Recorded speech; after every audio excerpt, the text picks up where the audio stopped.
জাতীয় বৃক্ষরোপণ অভিযান ও বৃক্ষ মেলা 2026 শুরু হয়েছে জুলাই মাসের 9 তারিখ থেকে এবং চলবে এই আগস্ট মাসের 9 তারিখ পর্যন্ত। খোলা থাকবে প্রতিদিন সকাল 10টা থেকে রাত 9টা পর্যন্ত। আর প্রবেশ মূল্য সম্পূর্ণ ফ্রি।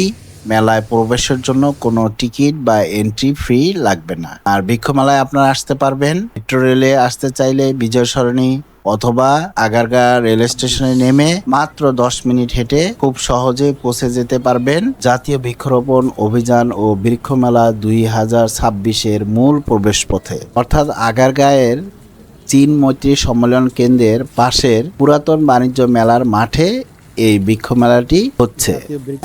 জাতীয় বৃক্ষ মেলা 2026 বৃক্ষরোপণে সাজাই দেশ, সবার আগে বাংলাদেশ। নানান ধরনের আম বরিশাল নার্সারিতে।